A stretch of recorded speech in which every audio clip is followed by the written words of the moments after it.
이 시간은 오늘 하나님께서 우리에게 주신 말씀 함께 봉독해 올려드리도록 하겠습니다. 오늘 주신 말씀은 여호수아서 3장 1절에서 17절까지의 말씀입니다. 우리 같이 저와 함께 교독하도록 하겠습니다. 제가 먼저 읽겠습니다. 또 여호수아가 아침에 일찍이 일어나서 그와 모든 이스라엘 자손들과 더불어 시딤에서 떠나 요단에 이르러 건너가기 전에 거기서 유숙하니라. 관리들이 진중으로 들어다니며 백성에게 명령하여 이르되 너희는 레위 사람 제사장들이 너희 하나님 여호와의 언약궤에 매는 것을 보거든 너희가 있는 곳을 떠나 그 뒤를 따르라. 그러나 너희의 그 사이가 2000규빗쯤 되게 하고 그것에 가까이 하지는 말라. 그리하면 너희가 행할 길을 알리니 너희가 이전에 이 길을 지나보지 못했음이니라 아니라. 여호수아가 또 백성에게 이르되 너희는 자신을 성결하게 하라. 여호와께서 내일 너희 가운데에 기이한 일들을 행하시리라. 여호수아가 또 제사장들에게 말하여 이르되 언약궤를 메고 백성의 앞서 건너라 하며 곧 언약궤를 메고 백성의 앞서 나아가니라. 여호와께서 여호수아에게 이르시되 내가 오늘부터 시작하여 너를 온 이스라엘의 목전에서 크게 하여 내가 모세와 함께 있었던 것 같이 너와 함께 있는 것을 그들이 알게 하리라. 너는 명령하여 이르기를 너희가 요단 물가에 이르거든 요단에 들어서라 하라. 여호수아가 이스라엘 자손에게 이르되 이리 와서 너희의 하나님 여호와의 말씀을 들으라 하고 또 말하되 살아계신 하나님이 너희 가운데에 계시사 가나안 족속과 헷 족속과 히비 족속과 브리스 족속과 기르가스 족속과 아모리 족속과 여부스 족속을 너희 앞에서 반드시 쫓아내실 줄을 이것으로써 너희가 알리라. 보라, 온 땅의 주의 언약궤가 너희 앞에서 요단을 건너가나니 이제 이스라엘 지파 중에서 각 지파에 한 사람씩 12명을 택하라.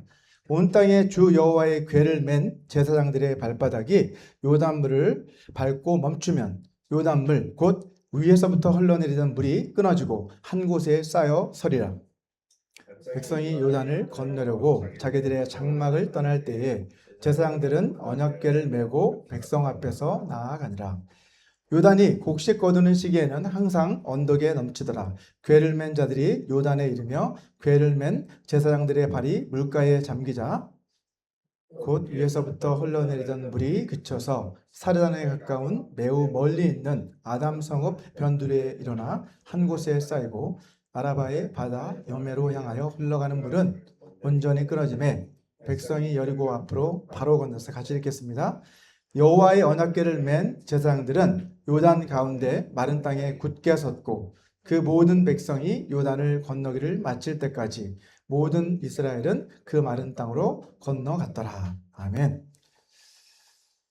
지난주에는 저희가 여리고 정탐 사건을 통해서 하나님께서 베풀어 주신 그 은혜를 정탐꾼들의 입장, 그리고 라합의 입장, 그리고 여호수아의 입장에서 각각 살펴보았습니다. 오늘은 이스라엘 백성이 어떻게 요단강을 건널 수 있었는지 우리가 함께 살펴보고 이 사건이 오늘을 살아가는 우리에게 영적으로 어떤 의미가 있는지 함께 생각해보는 시간을 갖고자 합니다. 가나안 족속들, 특히 여리고성 사람들에게 있어서 이 요단강은 아주 중요한 자연적인 방어선이었습니다. 반면에 이스라엘 백성들에게 있어서 요단강은 지난 38년간의 그 광야 생활을 이제 마무리하고 그토록 그들이 갈망해 왔었던 이 약속의 땅 가나안에 들어가기 위해서는 반드시 넘어야 하는, 통과해야 하는 그러한 마지막 관문과도 같았습니다.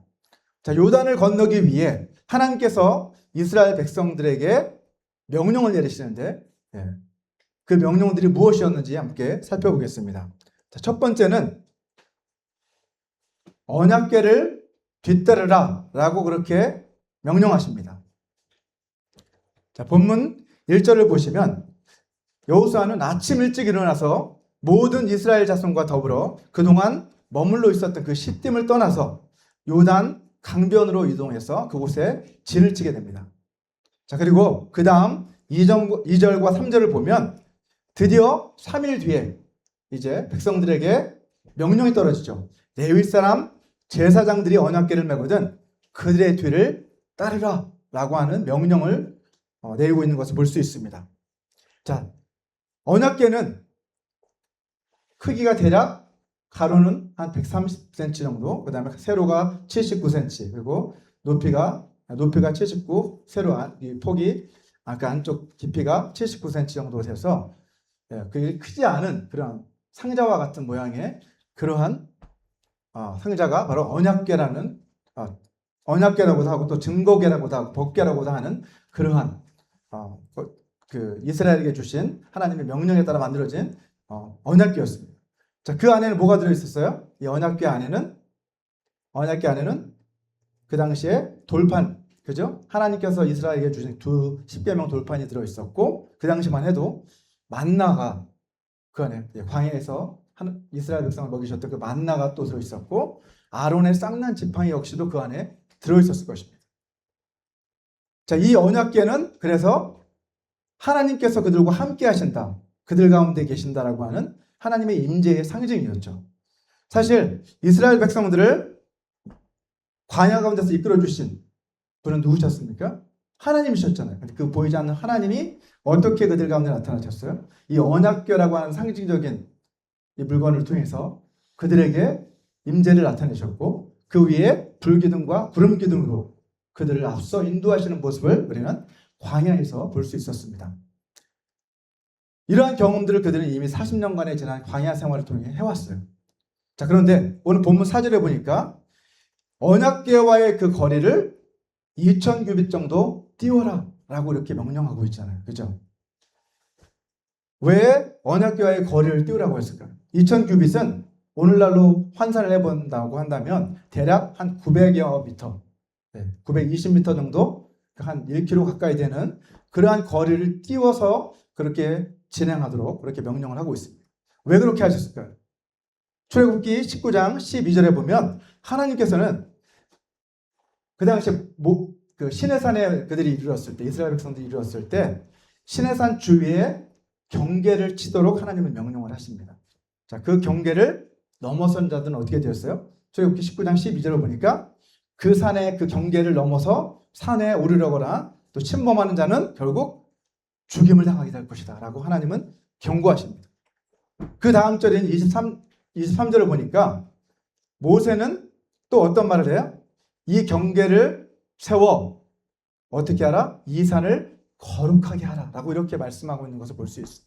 결국 하나님께서 그렇게 경계를 세우도록 하신 목적은 뭐예요? 하나님은 거룩하시기 때문에 그 경계를 세워 더 가까이 접근하지 못하도록 거리를 두게 하신 것을 알 수 있습니다. 자, 마찬가지로 오늘 본문에서 하나님께서 언약궤와 백성들 사이를 거리를 띄워 그렇게 진행하도록 하신 것도 결국 무엇입니까? 하나님은 우리와 구별된 분이시다, 거룩한 분이시다라는 것을 백성들에게 알게 하시기 위함이라고 할 수 있겠죠. 자, 만약 언약궤의 거리를 가까이 아무렇게나 이제 거리를 두지 않고 그냥 진행하도록 했다고 한다면 어쩌면 호기심 많은 사람들은 그 언약궤를 만지려고 했을지도 몰라요. 그래서 우사와 같은 그러한 비극이 벌어졌을지도 모릅니다. 하지만 하나님은 거리를 띄워서 그것을 미리 막으시는 것을 알 수 있죠. 자, 그런데 이것만이 아니죠.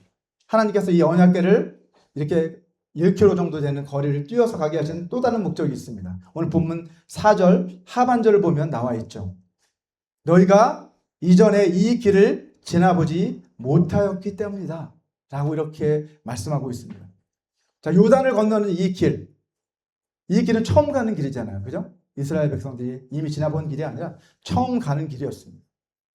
그렇기 때문에 앞서 광야에서 언약궤가 앞서 행하고 구름기둥과 불기둥이 그들을 인도했던 것처럼 이번에도 언약궤가 그들의 앞서 나아갈 테니 너희는 이것을 보고 그 뒤를 따르라 라고 하는 그러한 목적도 가지고 있었다는 것을 알 수 있습니다.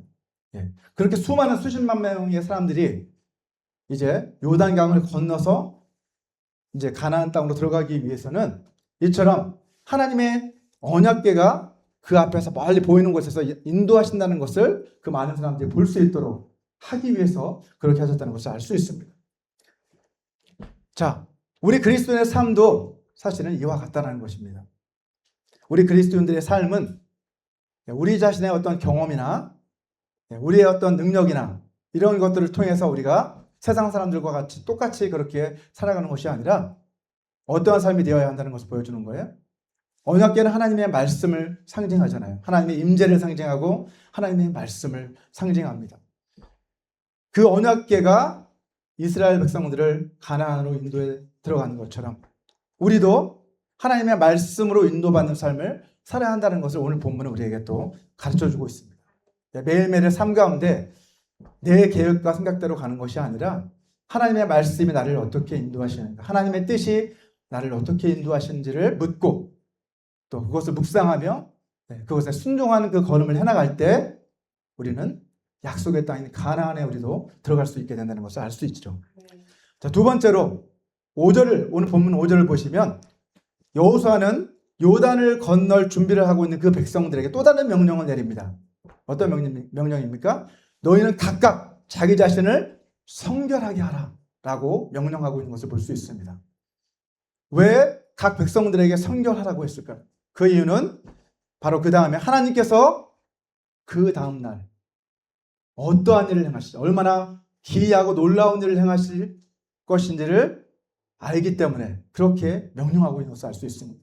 하나님이 행하실 그 기적을 준비하기 위해 너희 자신을 성결하게 하라 라고 그렇게 명령하는 것이죠. 우리가 하나님의 임재를 경험하고 하나님께서 우리 삶 가운데 역사하셔서 또 우리가 하나님이 함께 하시는 그런 거룩한 삶을 살아가기 위해서는 우리가 먼저 어떻게 돼야 된다는 걸 알 수 있어요? 우리 자신을 먼저 돌아보고 하나님 앞에 우리 죄를 회개하고 날마다 거룩한 삶을 살아가기 위해 몸부림쳐야 한다는 것을 분명하게 가르쳐주고 있습니다. 이것은 앞에서 살펴봤던 것처럼 출애굽기에서도 마찬가지예요. 출애굽기 19장에서도 그 시내산에 하나님이 강림하실 때에도 그렇게 경계를 정하셨을 뿐만 아니라 그때에도 똑같이 하나님은 어떤 명령을 주셨냐면 모세를 통해 그들을 성결하게 하라, 백성들을 성결하게 하라라고 똑같이 명령을 하셨습니다. 출애굽기 19장 10절과 11절 말씀이죠. 하나님의 임재를 경험하기 위해서 그리고 하나님의 그 기적을 체험하기 위해서는 무엇이 있어야 된다는 거예요? 우리 자신이 먼저 하나님 앞에 거룩해져야 한다. 그것을 오늘 말씀은 우리에게 가르쳐주고 있습니다. 자, 여기에서 하나님께서 내일 너에게 놀라운 일을 행하실 것이라고 말씀하고 있는데 그 놀라운 일은 뭡니까? 이제 요단강을 마치 마른 땅처럼 만들어서 길을 내셔서 그리로 건너 하나님이 약속하신 그 땅으로 건너가는 그러한 기적이었습니다. 여러분, 요단강은 이스라엘과 또 요르단 지역, 현재 한번 이스라엘 땅을 가보면, 저는 못 가봤습니다. 아직 가보신 분이 안 계신 것 같은데 아직. 자, 그곳에 가보면 이스라엘과 요르단 지역 이 모든 일대에서 지금은 많은 물들을 다 이 요단강으로부터 끌어다가 농수로 끌어서 사용을 하고 있다고 합니다. 그래서 수심이 예전보다 훨씬 낮아졌다고 해요. 왜냐하면 물을 많이 중간에서 다 끌어다가 쓰기 때문에 수심이 낮아진 거죠. 물의 높이가. 그래서 요즘은 요단강을 건너는 일이 사실은 그렇게 아주 위험한 일이 아닌 거예요. 충분히 건널 수도 있는 지역들이 있고 그렇게 하고 있다고 합니다. 하지만 지금 오늘 우리가 읽고 있는 이 본문 약 3,500여 년 전으로 거슬러 올라가 보면 요단강의 상황이 지금과는 많이 달랐다는 것을 고고학적으로도 말해주고 있습니다. 고고학적인 그 자료에 따르면 로마 시대에 다리가 많이 건설되었잖아요. 근데 그 전까지 요단강은요 오직 우기가 아닌 건기 때만 간신히 건널 수 있는 그러한 강이 바로 요단강이었다라는 것이 기록에 남아있다고 합니다. 굉장히 폭도 넓었고 수심도 깊었다는 기록들이 고고학적 자료를 통해서도 분명히 밝혀지고 있다는 것이죠. 오늘 본문 말씀에도 우리는 이러한 사실들을 발견할 수 있습니다. 15절 전반절에 보면 이렇게 이야기하고 있죠. 요단이 곡식 거두는 시기에는 항상 언덕에 넘치더라. 이 곡식이 거둘 그 무렵에는 항상 언덕까지 넘칠 정도로 그렇게 요단물이 가득하게 채워져 있었다는 것을 알 수 있습니다. 자, 그 시기가 우기에 해당하는 추수 시기였다는 것을 알 수 있어요. 이스라엘 백성들이 요단을 건너 가나안 땅으로 갈 이때가 우기 때였다는 거죠. 추수 때였다는 것을 알 수 있습니다. 그때는 요단강이 범람할 만큼 그렇게 아주 위험한 상황이었다는 것을 알 수 있습니다. 자, 그때 어린아이들까지 포함해서 가축을 포함해서 많은 수백만 명의 그 사람들이 한꺼번에 이 요단강을 건넌다는 것은 이러한 상황들을 생각해 보면 사실 불가능한 일이잖아요. 그죠? 하나님의 놀라운 기적 이외에는 불가능한 일이었음을 알 수 있습니다. 자, 하나님께서는 왜 그러면 이스라엘 백성들에게 이러한 기적을 베풀어 주셨을까요? 그 목적을 오늘 본문 10절은 우리에게 설명해 주고 있습니다. 또 말하되 살아계신 하나님이 너희 가운데 계시사 이러한 족속들이 너희 앞에서 쫓겨나게 될 줄을 이것으로써 너희가 알리라 라고 이렇게 말씀하고 계세요. 이 기적을 행하는 목적은 다시 한번 이스라엘 백성들에게 주신 그 약속을 확증해 주시기 위한 목적이라는 거죠. 자, 이 기적 사건을 통해 그들은 하나님이 우리에게 약속하신 이것이 정말 하나님의 그 능력으로 이루어지는구나를 그들은 확신하게 되었을 것입니다. 자, 오늘날 여러분 많은 성도들이 하나님의 능력과 기적을 기대하고 있어요. 그죠? 나에게도 그러한 능력과 기적 같은 일들이 일어났으면 좋겠다. 라는 그러한 갈망이 있습니다. 하지만 정작 그 사람들은 무엇을 놓치고 있어요? 그러기 위해서는 먼저 우리 자신을 성결하게 해야 되는구나. 우리가 먼저 거룩한 삶을 살아야 하는구나. 라는 것을 놓치고 있다는 것이죠. 여러분, 하나님이 이 기적 사건을 통해서 우리에게 가르쳐 주시고자 하는 것은 하나님은 어마어마한 놀라운 기적을 일으키시는 분이구나 라고 하는 것도 있겠지만 더 중요한 것은 뭐예요? 하나님의 관심은 그 기적 그 자체보다는 이 기적을 너희 가운데 경험하기 위해서는 너희가 나와 가까워져야 한다. 너희가 거룩함을 회복할 때 너희를 통해 하나님의 놀라운 기적이 일어나게 된다라고 하는 것을 우리에게 가르쳐주고 있다는 것입니다. 먼저 우리 자신을 성결하게 구별할 때 하나님께서는 우리 삶 가운데 놀라운 기적들을 행해 주실 것입니다. 마지막으로 세 번째 명령은 본문 13절에 나와 있는데 그 명령은 요단에 들어서라 라고 하는 명령이었습니다. 자, 13절을 보면 여호수아는 이스라엘 백성들에게 하나님이 주신 그 약속의 말씀을 다시 한번 선포하고 있습니다. 온 땅의 주 여호와의 궤를 맨 제사장들의 발바닥이 요단물을 밟고 멈추면 요단물 곧 위에서부터 흘러내리는 물이 끊어지고 한 곳에 쌓여 서리라 라고 이렇게 말씀하셨습니다. 여기서 우리가 주목할 점은 언약궤를 맨 그 제사장들이 먼저 어떻게 해요? 요단물을 어떻게 해야 돼요? 밟고 그 물에 흘러 넘치고 있는 그 강물을 어떻게 해야 되는 거예요? 밟고 서 있어야 된다는 것이죠. 그렇게 할 때에 그 다음에 어떤 일이 벌어져요? 그렇게 되면 그 흘러내리는 그 강물이 거세게 흘러내리는 그 강줄기가 멈춰서고 이제 그리로 너희가 지나가게 될 것이다 라고 말씀하시는 것이죠. 오늘 본문 15절과 16절을 보시면 실제로 제사장들의 발이 어떻게 돼요? 물가에 그들이 발을 내딛고 그 발이 물에 잠기자 흘러내리던 요단 강물이 그쳤다라고 성경은 기록하고 있습니다. 이처럼 하나님의 말씀을 우리가 신뢰하면 하나님에게 약속을 붙들고 어떻게 해야 돼요? 그 말씀을 믿고 우리의 삶 가운데 믿음으로 결단할 때, 순종할 때 우리 가운데 하나님의 놀라운 역사들이 일어난다는 것을 분명하게 우리에게 가르쳐주고 있습니다. 자, 그런데 이것뿐만이 아니라는 거죠. 우리가 오늘 본문은 하나님의 기적을 체험하기 위해서 우리가 그렇게 해야 한다는 것뿐만이 아니라 더 놀라운 비밀을 우리에게 가르쳐주고 있습니다. 자, 오늘 본문에 나오는 이 요단강의 기적, 요단을 건넌 이 기적과 아주 비슷한 기적이 있죠. 출애굽을 해서 이스라엘이 홍해를 건넌 기적. 이 두 가지 사건은 아주 서로 닮아 있고 동시에 또 분명한 차이가 있는 기적 사건입니다. 이 두 기적 모두 물을 가르는 기적이었어요. 그죠? 그리고 물을 가르고 나니까 마른 땅의 길이 열리고 그 일을 통해서 그들이 건너갔다라는 점에서 공통점이 있습니다. 하지만 어떤 차이가 있어요? 목적의 차이가 분명하죠. 그죠? 하나는 애굽에서 건져내기 위한 기적 사건이었고 또 하나는 가나안 땅으로 새로운 땅으로 들어가기 위한 기적 사건이었습니다. 스케일 면에서도 차이가 있죠.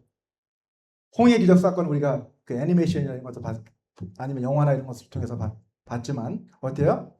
홍해가 갈라진 것은 엄청나잖아요. 장관이죠. 바닷물이 막 벽이 돼서 서 있는 그 모습들. 네. 그것은 정말 스케일이 엄청 큰 그렇게 영화로 만들어질 수 있습니다. 그런데 반면에 이 요단강의 기적은 그것에 비하면 좀 초라해 보일 수밖에 없어요. 그죠? 저기 멀리서 이제 요단강이 딱 끊어져서 마치 댐이 생겨서 이렇게 강물이 안 흘러내리는 거죠. 그럼 그래서 마른 땅으로 그 마른 땅이 된 그곳으로 이스라엘이 건너는 모습. 네. 스케일 면에서는 좀 작아 보입니다. 하지만 여호수아서 5장 1절을 보시게 되면 이 홍해의 기적과 마찬가지로 이 요단강의 기적 역시도 어떤 결과를 가져왔어요? 가나안 땅의 그 사람들 모두의 간담을 서늘하게 만들었다 라고 말씀하고 있습니다. 그들의 마음이 녹아내렸고 이스라엘 자손들 때문에 정신을 잃었더라 라고 이렇게 기록을 하고 있어요. 여러분, 홍해의 기적과 요단강의 기적, 이 두 기적 가운데서 어떤 기적이 여러분 더 큰 기적이라고 생각하십니까? 예, 겉으로 봐서는 현상적인 측면만 놓고 봐서는 당연히 홍해의 기적이 더 대단한 기적이 틀림없습니다. 하지만 영적인 눈으로 바라봤을 때는 좀 이야기가 달라집니다. 자, 우리가 성경을 해석할 때 우리가 기억해야 할 중요한 원칙 가운데 또 한 가지가 있는데 그것은 뭐냐면 신학의 관점에서 구약을 해석하라는 원칙입니다. 해석학에서 내세우는 중요한 원칙이에요. 예수님께서 어떻게 구약의 약속을 성취하셨는지의 그 관점이 굉장히 중요하다는 거죠. 자, 구약의 사건이 예수 그리스도의 그 구속 사건과 어떤 연관이 있는지 그것을 우리가 깨닫는 것이 굉장히 중요합니다. 자, 그렇다면 이 홍해의 기적 사건은 영적으로 어떤 의미가 있었을까요, 여러분?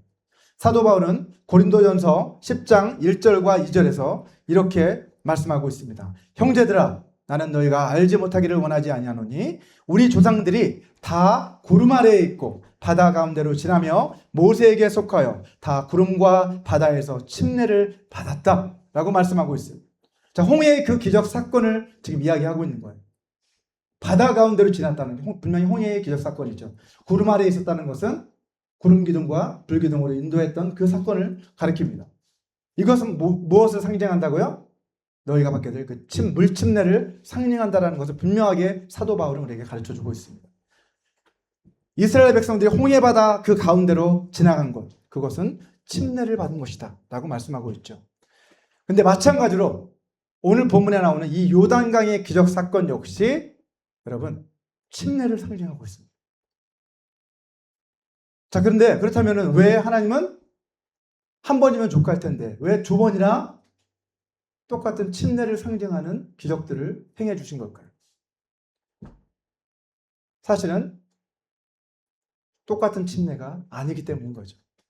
자, 이스라엘이 430년간의 노예 생활을 벗어나서 출애굽한 그 이후부터 광야에서 40년간을 떠도는 그때 떠돌다가 이제 마침내 요단 동편에 이르는 그 순간까지 어떤 일들이 일어났는지를 우리가 살펴보게 된다면 이에 대한 답을 찾을 수가 있게 됩니다.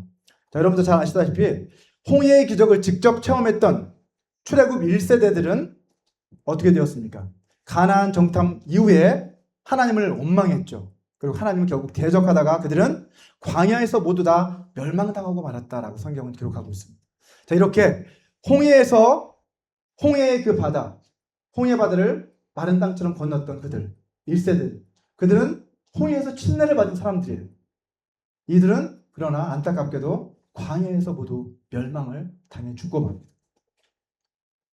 이어서 그들 다음에 이런 다음 세대가 넥스트 제너레이션들이 이제 가나안 땅으로 입성하게 되는 거죠. 이 광야의 40년간의 훈련을 거치고 난 이 세대들은 이제 하나님의 말씀에 순종해서 오늘 이 요단강을 건너는 것을 확인할 수가 있습니다. 자, 이처럼 하나님의 관점에서 보면 광야는 일종의 훈련소와도 같은 거죠. 그죠? 마치 훈련을 받고 우리가 실전에 투입되기 전에 훈련을 받는 그 과정처럼 광야 훈련이 그런 것이고, 이제 그것을 다 마치고 나면 마지막 관문인 훈련소에서 장교가 되어야, 그죠? 그것을 완전히 다 소화하고 완전히 성공적으로 마쳐야 어떻게 됩니까? 그 다음에 실전에 배치가 될 수 있는 것처럼 마치 그들은 이제 그러한 훈련을 마치고 요단강 앞에 서 있는 것이죠. 이제 가나안에 들어갈 새로운 세대를 위해서 이제 하나님은 또 한 번의 침례를 준비하고 계신 거예요. 이 요단강에서의 침례. 자, 신약 성경에 보면 그래서 두 가지 침례가 나오고 있죠. 여러분, 전에 제가 말씀드렸던 거 기억하십니까? 첫 번째 침례는 무슨 침례였습니까? 그렇죠. 요한의 침례였죠. 요한의 침례. 이것은 물 침례였습니다. 회개의 침례였죠. 자, 두 번째 침례는 어떤 침례가 있어요? 내 뒤에 오시는 분은 나보다 더 큰 분이 있어서 어떤 침례? 그렇죠. 성령으로 침례를 주실 것이다. 이렇게 요한의 침례가 있고 예수님의 침례는 분명히 다릅니다. 요한의 침례는 물 침례로 앞에서 말씀드렸던 홍해의 그 기적 사건을 통해서 우리에게 미리 가르쳐 주셨다고 한다면, 예수님의 그 침례, 성령의 침례는 이제 이 요단강의 기적, 도화 사건을 통해서 우리에게 보여주고 계시다는 것을 알 수 있습니다. 여러분, 이 요한, 침례 요한이 요단 강가에서 침례를 줄 때 예수님도 그곳에 나오셔서 침례를 받으셨잖아요. 그죠? 왜 받으셨습니까? 예수님은 죄가 없으신 분이신데 우리의 죄를 대신하시기 위해서, 그분은 우리 죄를 대속하시기 위해서 오셨기 때문에 그 자리에 서셨고 침례를 받으셨어요. 그리고 나서 그분은 성령이 그 가운데 임재하시고, 그로부터 우리는 이제 예수님의 그 사건을 통해서 그 이후로 예수님을 믿고 나서 성령의 침례를 받을 수 있게 된 것이죠. 그래서 성경은 뭐라고 이야기합니까? 예수님의 그 침례는 성령의 침례며, 그 성령의 침례는 결국 우리가 하나님의 자녀임을 확증해주는 자녀됨의 침례다라고 성경은 말씀하고 있습니다. 자, 이런 의미에서 결국 두 가지 그러한 사건이 필요했던 이유가 분명해지죠. 하나는 세상과의 단절을 의미하는 것이고, 두 번째 이 요단강의 도화는 무엇을 나타내 주는 거예요? 이제 우리는 옛 세상과 단절된 그런 상황에서 이제는 하나님께서 우리에게 주신 그 사명, 우리가 정복해야 할 그 땅을 들어가서 정복해야 될 사명 받은 자들임을 깨닫게 해주시는 침례가 바로 이 두 번째 침례라는 것을 알 수 있습니다. 여러분, 요단강 하면 보통 우리 머릿속에 무엇이 떠올라요? 요단강 건너서 만나게 된 만나리, 그죠? 날빛보다 더 밝은 천국이라고 하는 찬송가 291장에 보면 그 후렴에 며칠 후 요단강 건너가 만나리, 기억하십니까? 이런 찬송이 있잖아요. 요단강 건너면 이제 마침내 우리 천국에 가서 만난다, 이런 고백을 하고 있지만, 또 잠번년의 철로 역정 가운데도 마지막에 들어갈 그 천성 전에 어떤 강이 흐르고 있어요? River of Death, 죽음의 강이 흐르고 있는 것을 알 수 있습니다. 이처럼 우리의 머릿속에는 요단강 하면 죽음의 강이구나, 이러한 개념이 우리 머릿속에 있다는 것이죠. 자, 그런데 오늘 말씀은 이런 우리 고정관념들을 깨뜨려주고 있습니다. 요단강은 물론 죽음의 강이 맞아요. 그죠? 요단강은 이제 출애굽 사건을 구원의 경험이라고 한다고 한다면, 광야 생활의 그 훈련을 마친 후에 이제 광야에서 훈련을 마치고 약속의 땅에 들어가기 위해서 건너야 할 강이 바로 요단강이잖아요. 그죠? 그렇기 때문에 만약 가나안을 천국으로 생각한다면 죽기 전에 마지막으로 건너야 할 강이 요단강이 맞는 거죠. 근데 사실은 성경은 그렇게 이야기하고 있지 않습니다. 우리가 마지막 때에 예수님 다시 오실 때 이제 죽고 나서 마지막 건너야 할 강이 요단강이 아니라 요단강은 이제 예수님을 믿고 난 사람이 누구나 건너야 할 강이라는 거예요.